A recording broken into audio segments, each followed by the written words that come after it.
지난 설 서울의 한 대형 병원 중환자실 간호사가 스스로 목숨을 끊은 사건이 있었죠. 이로 인해 간호사의 열악한 근로 환경이 수면 위로 떠올랐는데요. 네, 영혼이 재가 될 때까지 태운다는 이른바 태움이라는 괴롭힘부터 극심한 간호사의 인력난까지 의료계의 민낯이 고스란히 노출된 겁니다. 네, 문제는 이것이 간호사의 근로 환경에 그치는 것이 아니라 환자의 건강에도 나쁜 영향을 끼친다는 건데요.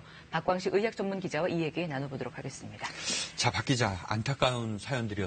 이를 계기로 우리가 간호사분들에 대해서 이제 몰랐던 것을 좀 알게 되는 것도 있는 것 같은데요. 예, 그렇습니다. 우리가 몰랐던, 외면했던 그 간호 환경이 드러나게 된 건데요. 네.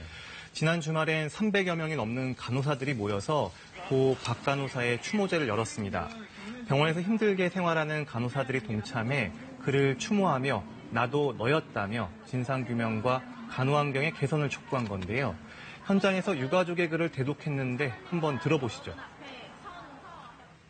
비록 아이는 우리 곁을 떠났지만 아이의 죽음이 지금도 병원 어디선가 힘들어하고 있을 수많은 간호사들을 구할 수 있다면 우리 유가족들은 그것만으로도 짧은 생에 의미를 부여할 수 있을 것입니다.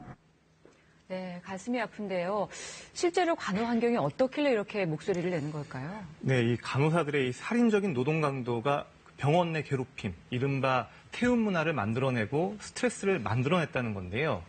제가 이 병원 눈을 피해서 어렵게 만난 한 간호사입니다. 고강도 업무 때문에 병원을 다 떠나고 입사 동기 40명 중 4, 5명밖에 남지 않았다고 말합니다. 밥근무를 3명이서 근무를 하는데 환자는 60명이에요. 그러면 연차 높으신 두 분이 반반 나눠 가져요. 그리고 혼자 팀, 신규 간호사나 2, 3년 연차 친구가 그 60명과 관련된 투약이라든지 주사나 이런 수액 같은 거를 모든 걸 준비를 해야 되는 거예요. 응급 환자라도 발생하면 업무마비는 물론 연장 근로는 기본입니다. 밤 근무니까 다음날 아침에 퇴근해야 하지만 정오까지 밀리는 일을 하고 몇 시간 못 자고 또 밤 근무에 투입되는 겁니다. 무엇보다 환자 생명, 안전과 관련된 실수가 용납되지 않다 보니 직접 받는 스트레스는 상상을 초월합니다. 근데 그 모든 것들이 다 집중이 간호사한테 맞아요. 그러니까 이제 간호사들은 너무나도 이제 대한민국에서 간호사를 사는 게 너무 힘들어요. 자, 이런 상황, 그러면은 이제 병원을 떠나는 간호사들이 어느 정도나 되는지도 궁금합니다. 많을 것 같은데. 예, 그렇습니다. 간호사 면허증을 보유한 사람이 한 34만 명 정도로 알려져 있고요. 현재 병원에서 일하는 간호사는 불과 18만 명이라고 하니까 절반이 조금 넘는 수준입니다. 게다가 1년 미만 신규 간호사의 이직률은 34%에 달하는 실정입니다. 상황이 이렇다 보니 병원에서 간호사 1명이 돌보는 환자는 미국은 5.3명, 영국 8.6명인데 우리나라는 43명에 달합니다.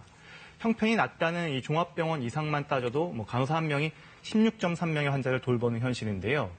문제는 이런 간호사 부족이 환자의 건강과도 직결된다는 점입니다. 실제로 충북대, 울산대 공동연구팀이 전국 3차 병원에 입원한 일반 병동 환자 한 366만 명을 조사했는데요. 간호를 제대로 했으면 피할 수 있었던 간호합병증이 33만 명에게 발생했습니다. 약 9%입니다.